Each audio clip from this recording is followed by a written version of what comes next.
Sometimes it's the face you raised, the one you fed, the one you prayed over. And when it comes, it shakes you down to your bones. My name is Evelyn Carter. I am 68 years old, born and raised in Mississippi, but living most my life in Ohio. Folks at church call me Miss Evelyn, though most just know me as the woman who still bakes sweet potato pies for every homecoming Sunday.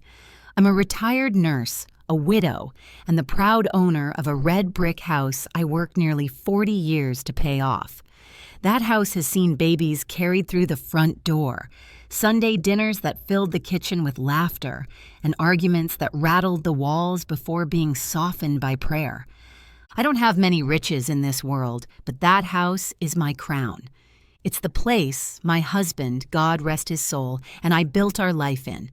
We signed the mortgage in 1983, back when interest was sky high, but we made it through.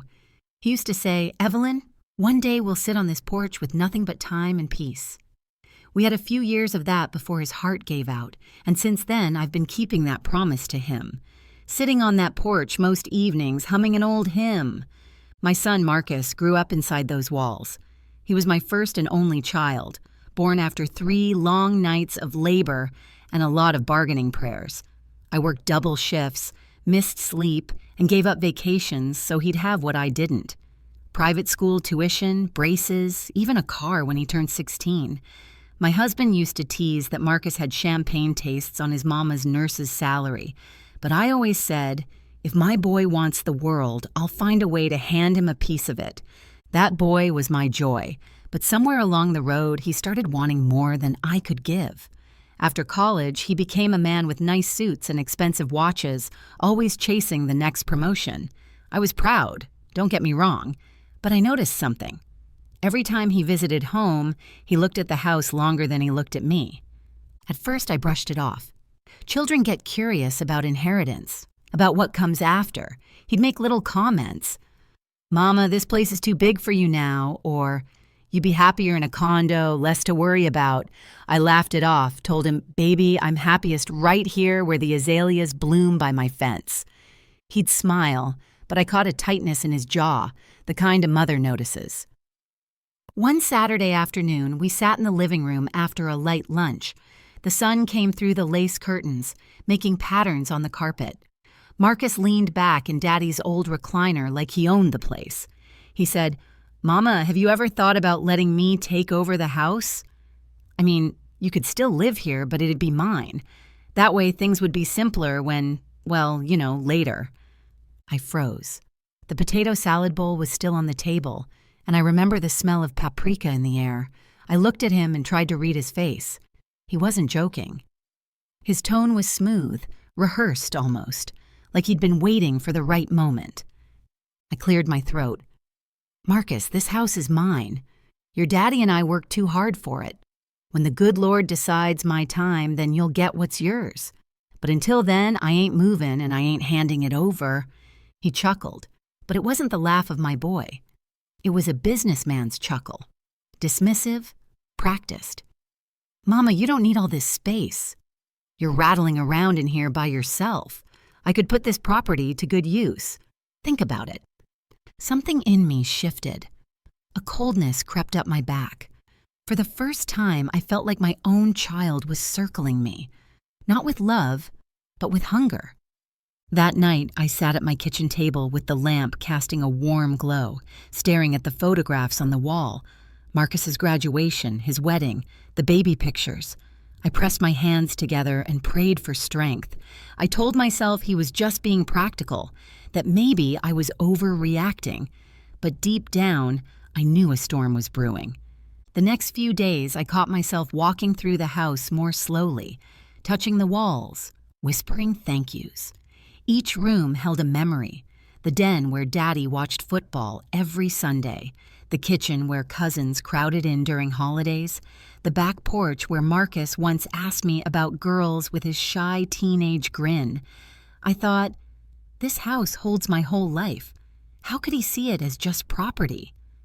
Still, I tried to dismiss it, tried to see the boy I raised instead of the man who was looking at me like a placeholder, but the words wouldn't leave me.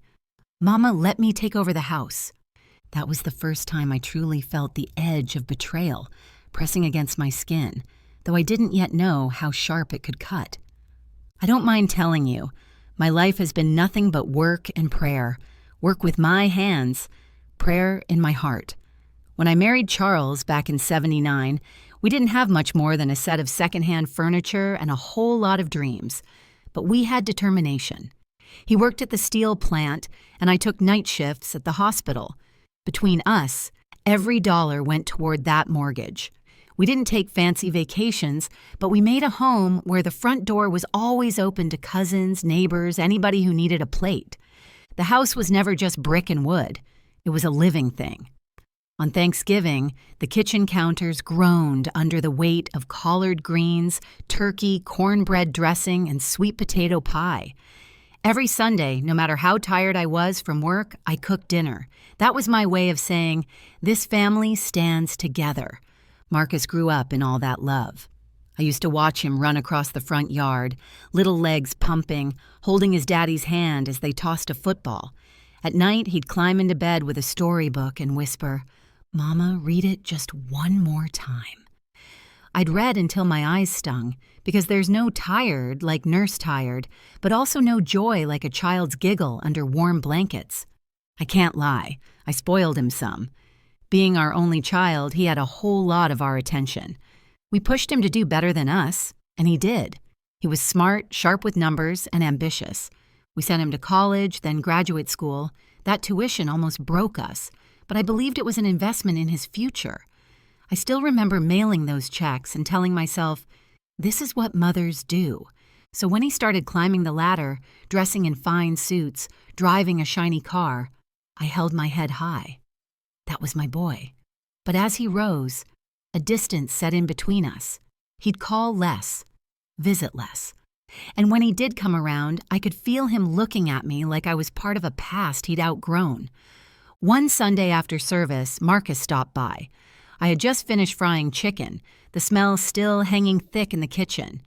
He came in talking fast like he was late for something.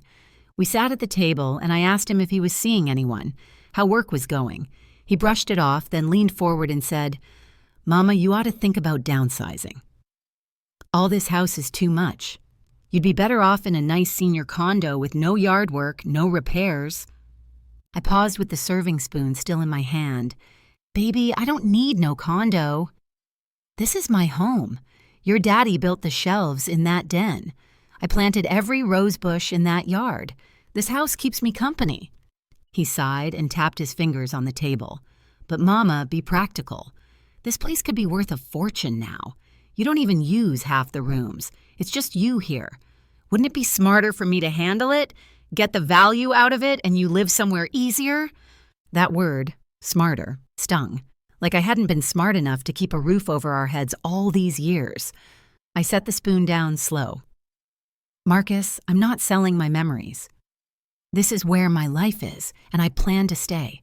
When I'm gone, it'll be yours. Until then, the matter is closed." His jaw tightened, and I swear I saw his father's stubborn streak flash in his eyes. "It's going to be mine anyway, Mama." "You can't hold on to it forever." I felt my throat close up. The fried chicken sat untouched between us, grease glistening under the kitchen light. That was the first time my boy said it plain, like I was just a placeholder standing in the way of his inheritance. I forced myself to smile, though my chest was aching. "Eat your food, Marcus. We don't talk business at Sunday dinner." He picked at his plate without tasting it, and the silence between us was heavier than any argument.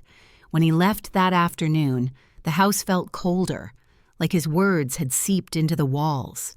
That night, I sat on the porch with my shawl wrapped tight, rocking slow. I whispered to myself, "Lord, give me patience. My boy don't understand what he's asking." But a little voice inside me, quiet but sharp, answered back. Patience won't stop a storm when it's already rolling in. It was a Wednesday morning when the storm finally broke. The kitchen still smelled like coffee and buttered toast when Marcus showed up at my door in one of his expensive suits, carrying a leather folder under his arm. I thought he had just stopped by on his way to work. I smiled, offered him a plate, but he waved it off. "Mama," he said, "I've got something important for you to look at." He laid out papers on the table, neat stacks thick with typed words and little tabs marking where to sign. "It's just estate planning," he explained smoothly. "Helps make sure everything is in order." "I don't want you stressing if something happens." I remember my heart tightening, but his tone was so casual, so confident. I'd trusted this boy all my life. I put on my reading glasses and skimmed, though legal words always felt slippery under my eyes. He tapped the spots with his pen, smiling like he was doing me a kindness. "All standard, Mama. Just a way to make sure things don't get tied up in probate court." I hesitated. "This won't change nothing about me living here, right?" He chuckled, soft and dismissive. "Of course not. You'll always have a home here." So I signed. My hand shook just a little, but I told myself, this is my son. He wouldn't mislead me. 2 weeks later, the truth slammed into me like a freight train. I'd gone to pick up my property tax bill at the county office, something I'd done faithfully every year since Charles passed. The clerk looked at me strangely and said, "Oh, Mrs. Carter, that bill's not in your name anymore." I frowned. "What you mean, not in my name? This is my house." She tapped her screen, then showed me the record. My stomach dropped. The deed my husband and I fought so hard to pay off, now listed Marcus Carter as the owner. My name had been erased. Like I never existed. I drove home with my hands gripping the wheel so tight my knuckles ached. My chest was burning, but I told myself, maybe it's a mistake. Maybe he just changed the paperwork, but it don't mean what I think it means. That evening, I called Marcus over. He arrived late, strolling in like it was any other day, phone in hand. I sat him down at the kitchen table, the same table where I'd signed those cursed papers, and slid the printout across to him. "Explain this to me." He barely glanced at it. "That's right, Mama. The house is in my name now." My voice cracked. "In your name? Marcus, how could you? You told me it was just planning. You lied to me." He leaned back in his chair, calm as if he were talking about the weather. "It's for the best.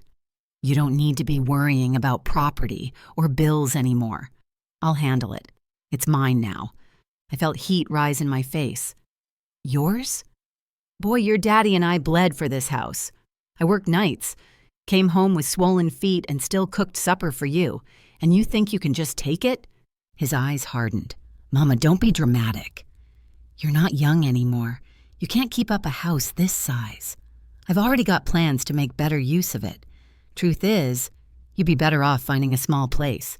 A senior apartment, maybe. I'll give you 24 hours to start packing what you want to keep." For a moment, the room spun. My heart pounded so hard I could hear it in my ears. 24 hours? My own son giving me a deadline like I was some tenant who'd overstayed her lease. I whispered, "You? You'd put me out of my own home?" He didn't flinch. "It's my home now. Don't make this harder than it needs to be." I sat there, gripping the edge of the table, the wood pressing into my palms. I wanted to scream, to curse, but the words died in my throat. All I could do was stare at him, the boy I'd carried, the boy I'd nursed through fevers, the boy I'd prayed for every night, now looking at me like I was just an obstacle in his way. When he left, the screen door slammed behind him, rattling the frame. I stayed at that table until the sky turned black, my Bible open but unread, my tears soaking the pages. In the silence, I heard Charles's voice in my memory, steady and strong. "Evelyn, always keep a second set of papers safe. Don't ever let nobody trick you out of what we built." That whisper stirred something deep inside me. Betrayal cut me open, yes, but beneath the hurt, a new resolve was taking root. My boy thought I was weak, but he forgot. I've carried heavier burdens than him, and I wasn't about to give up the home that held my life. I didn't sleep that night. I lay in bed staring at the ceiling fan, its slow circles whispering like a clock ticking down. 24 hours, my own son had said. 24 hours to leave the home I had given my youth to. I pressed my pillow over my face, biting back the sobs so the neighbors wouldn't hear through the open window. By dawn, though, my tears had dried. I sat at the kitchen table with a cup of coffee gone cold, staring at the papers Marcus had tricked me into signing. The ink of my own signature mocked me from the page. But then my mind went back to Charles, to his deep voice, to the way he always thought 3 steps ahead. "Always keep a second set of papers safe," he'd said once, long before sickness took him. I remember rolling my eyes at the time, thinking he worried too much. But Charles was never careless when it came to protecting his family. I pulled myself up, knees aching, and went to the hall closet. Behind the coats, up on the high shelf, was an old metal box. My hands shook as I pulled it down. Dust coated the lid and the lock was stiff, but after a little struggle, it clicked open. Inside, nestled among old photographs and insurance receipts, was a folder labeled in Charles's neat block handwriting, House Trust. I sat back down at the table and spread out the documents. My breath caught. Charles had created a living trust years ago, making me the trustee. The house wasn't just mine. It was protected. Legally, that meant Marcus's so-called deed might not mean what he thought it did. He couldn't just snatch away what had been tied up with such care. For the first time since Marcus's ultimatum, I felt a small flame of hope flicker in my chest. I didn't know the ins and outs of the law, but I knew someone who might. At church that Sunday, after service, I asked Deacon Harris to step outside with me. He's been a friend for decades, a man with a level head and a wide circle of connections. I told him, voice low so no one else could overhear, what Marcus had done. His eyebrows shot up. Then he patted my shoulder. "Miss Evelyn, you need a lawyer who knows trusts and deeds. Don't you worry. I know just the one. You let me make a call." That same evening, I found myself sitting in a quiet office across from a woman named Miss Daniels. Sharp eyes, calm voice, papers spread neatly across her desk. I handed her the trust folder and told her everything. She listened without interrupting, her face unreadable. Then she tapped the documents and said, "Mrs.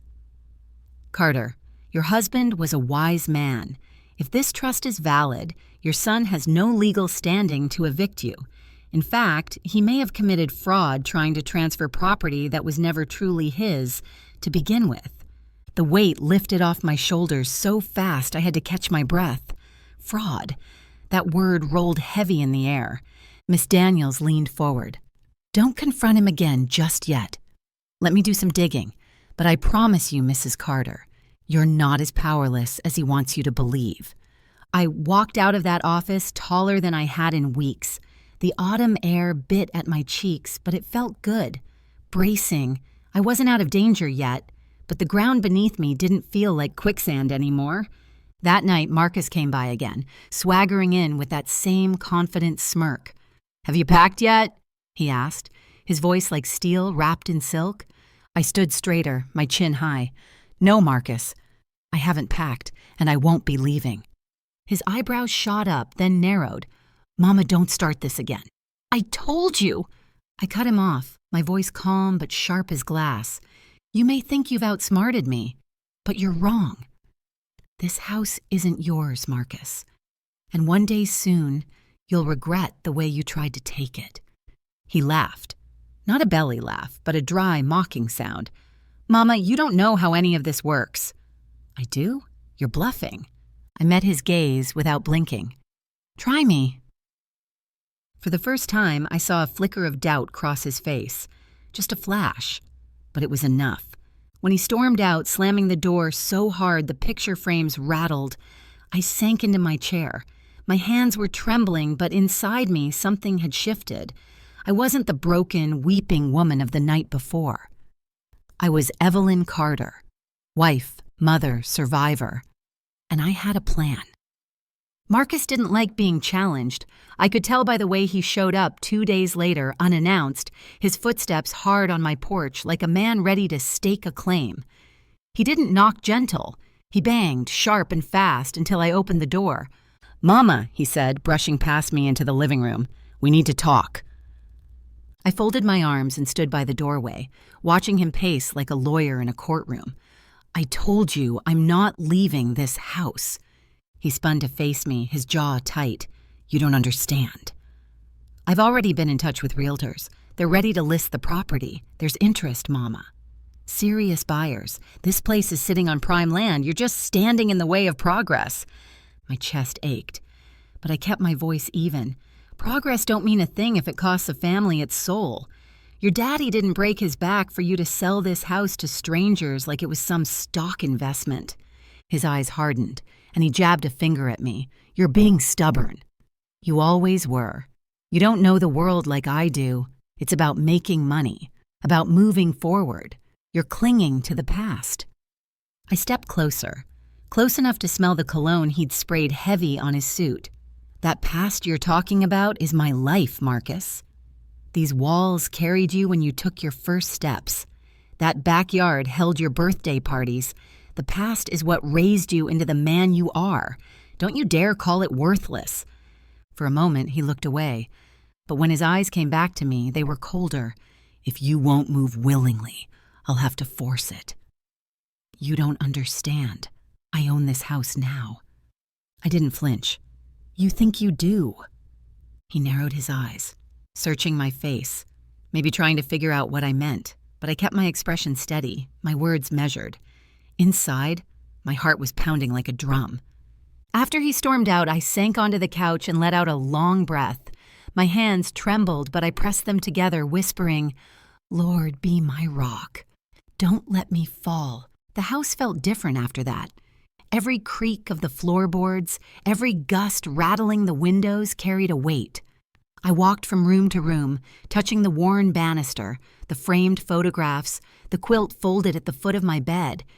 Each piece was a memory, a prayer stitched into the fabric of my life. I thought about Charles, about his hands smoothing cement when he built the back steps, about the way his voice carried through the house on Saturday mornings when he played his records. I knew then I wasn't just fighting for a building. I was fighting for the story of my family, for the love that lived inside these walls. That week, miss, Daniels called with updates. Her voice was calm but firm. Mrs. Carter, I've looked into the deed transfer your son filed.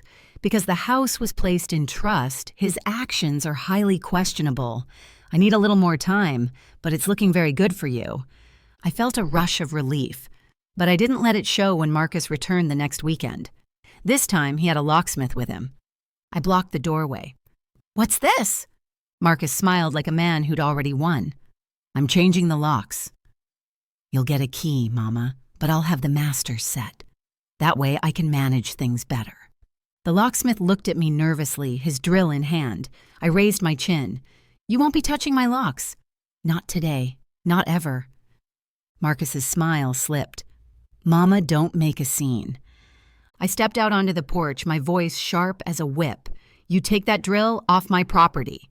This house is not yours to tamper with. The locksmith looked between us, then slowly packed up his tools. Marcus cursed under his breath and waved him off, then turned on me with fire in his eyes. Why are you fighting me? I'm trying to make things better for you. Don't you see that? I held his gaze, steady. You're trying to make things better for yourself. Don't pretend otherwise. His fists clenched at his sides. For a moment, I thought he might say something unforgivable, but instead he just shook his head and stalked off, muttering that I'd regret this. When his car roared down the street, I sank onto the porch swing, tears burning the corners of my eyes. But mixed with the ache in my chest was something stronger, resolve. He thought he was tightening the noose, but he didn't know I had my own rope, braided from years of love, sacrifice, and faith, and I intended to hold on. The call came on a Tuesday morning. I had just finished sweeping the porch when the phone rang inside. My hands were dusty, apron still tied around my waist, but something told me to answer quick. Mrs. Carter? It was Miss. Daniels, her voice steady, but with a new edge to it. I've completed my review of the trust and the deed transfer. I think you'll want to sit down for this. I eased into my kitchen chair, gripping the receiver tight. Go on? Your late husband was meticulous, she said. The house was placed in a living trust nearly 20 years ago, with you as sole trustee. That means the deed Marcus filed is void. He had no right to sign those papers. In fact, what he did could be considered fraudulent. If we pursued it, he could face criminal charges. For a moment, I couldn't breathe. Relief and anger crashed together inside me. Fraud. That word again, heavy like a gavel striking wood. My son, the boy I nursed through sickness, the boy I clothed and fed, could be called a criminal for what he did to me. Miss Daniels continued, calm and clear. You're still in control, Mrs. Carter, legally. This is your home. Marcus has no claim. I can send him a formal notice, but I wanted to call you first. I whispered, my throat tight. Thank you. When I hung up, I pressed both hands flat against the cool wood of the table. Tears spilled down my cheeks, not just from relief, but from the sting of knowing the depth of Marcus's betrayal. Still, there was power in my chest again, power I hadn't felt in weeks. Later that evening, Marcus returned. He strode in without asking, his voice loud and sure. Mama, I've lined up buyers. We can close fast, but you've got to cooperate. I looked up from my chair, calm as still water. Sit down, Marcus. He blinked, thrown off by my tone. What's this about? I slid the folder of trust papers across the table. His eyes scanned the first page, and I saw the color drain from his face. He flipped faster, searching for a loophole, but the more he read, the paler he grew. Where did you get this? He stammered.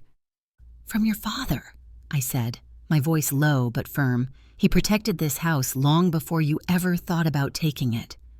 You tricked me, Marcus, but you didn't beat him. And you didn't beat me either. He dropped the folder onto the table, his hands shaking.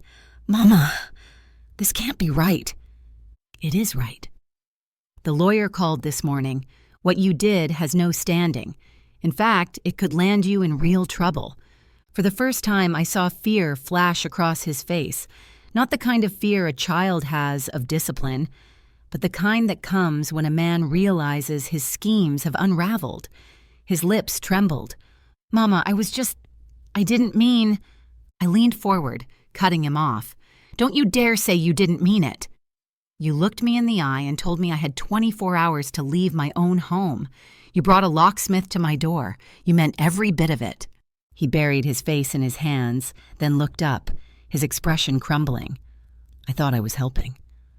I thought I could take the burden off you, maybe make some money to secure the future. I shook my head slowly. No, Marcus. You weren't thinking of me. You were thinking of yourself.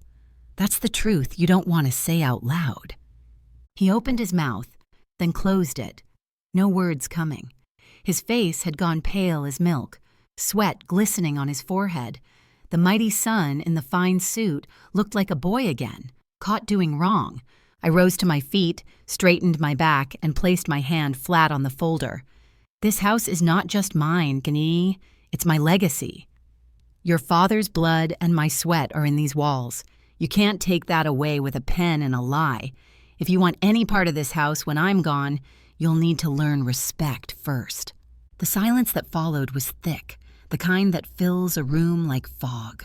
Marcus finally stood, his chair scraping against the floor. He tried to muster a reply, but all he managed was a weak, "Mama," before his voice trailed off. I turned my back to him, steady as a mountain. You can leave now. And he did. The screen door creaked shut behind him, his footsteps fading down the walk. For the first time in weeks, I exhaled fully, my shoulders loosening. The fight wasn't finished, but the power had shifted. My son thought he had won, but the truth had found its way back home. The house was quiet the next morning, but my spirit wasn't. I brewed coffee and let it sit untouched on the counter, my hands too restless to hold the mug. I walked from room to room, touching the walls, whispering prayers. I knew Marcus would come back. Pride doesn't let go easy, and I'd wounded his. Sure enough, that evening I heard his car pull into the driveway. His steps were slower this time, heavier. When he came inside, he didn't swagger. He stood in the doorway like a man unsure of his welcome. "Mama," he said softly. I didn't invite him to sit. I stayed by the kitchen counter, arms crossed. "What do you want, Marcus?" He swallowed hard, his eyes darting to the trust folder still sitting on the table. I shouldn't have done what I did.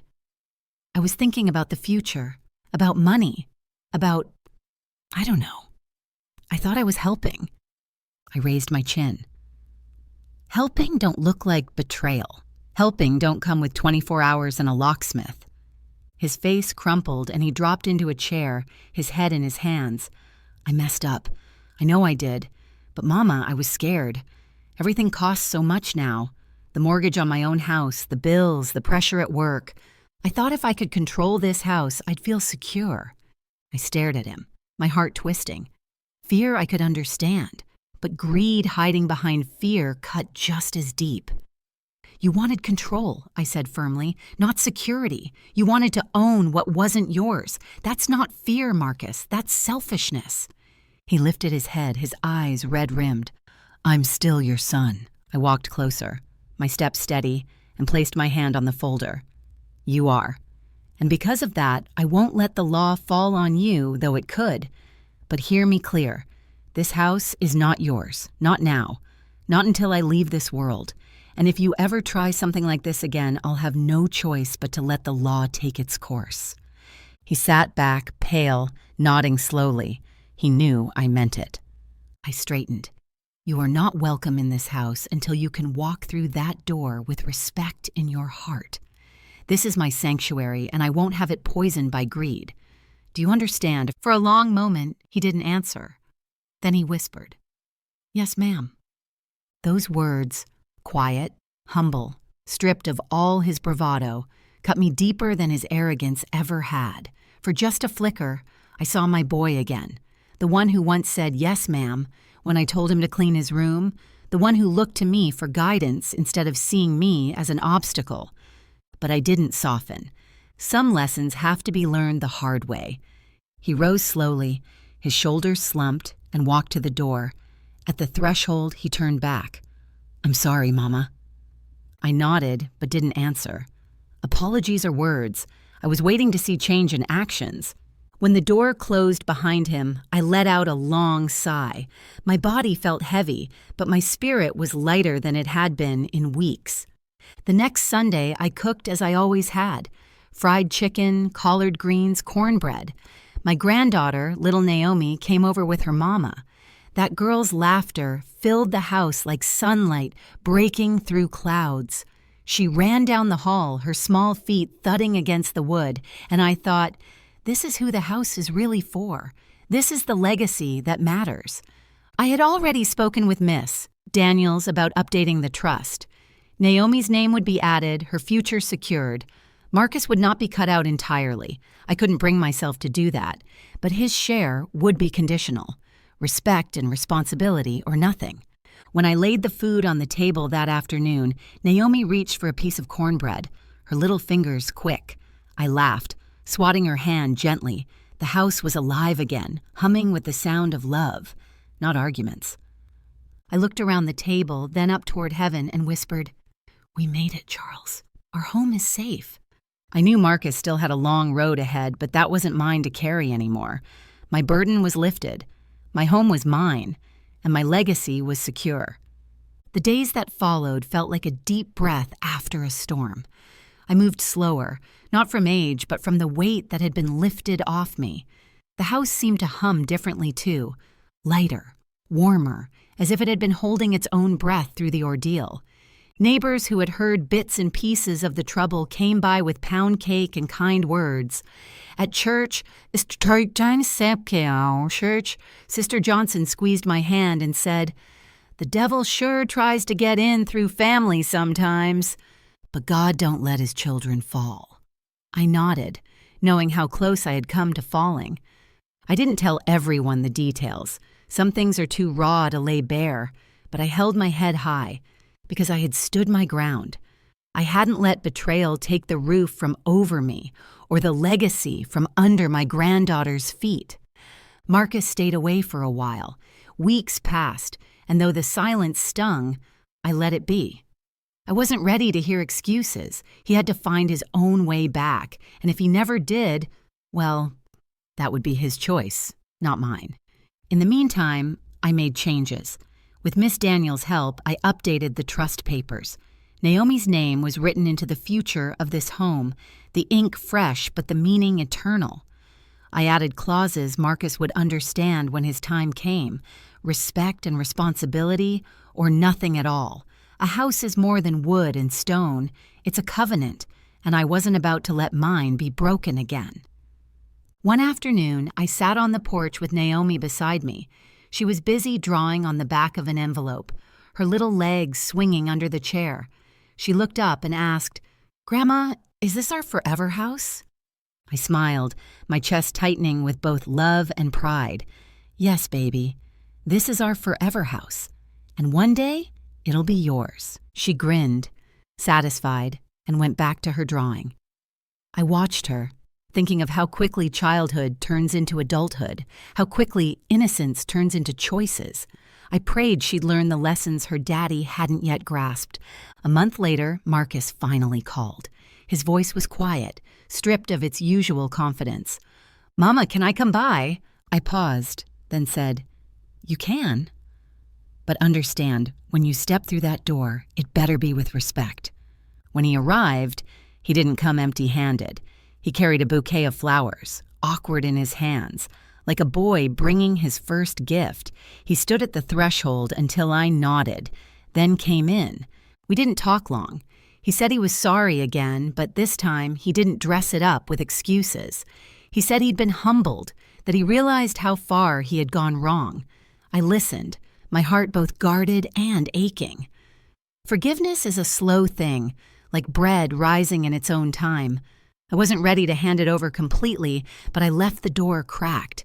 When he bent down to kiss Naomi's forehead before leaving, I saw a glimpse of the man he still could become. That gave me a quiet hope, not for my sake, but for hers.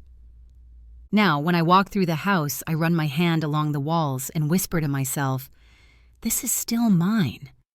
The betrayal cut deep, yes, but it didn't break me. It sharpened me. It reminded me that dignity isn't in avoiding battles, but in standing tall when the fight comes to your very doorstep.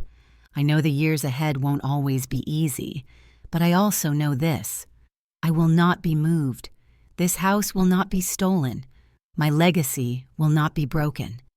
I began this story with betrayal pressing heavy on my heart and with the fear of losing everything I had worked for. Now I close it with a different weight, not fear, but strength. Because in the end, the house still smells like Sunday dinner.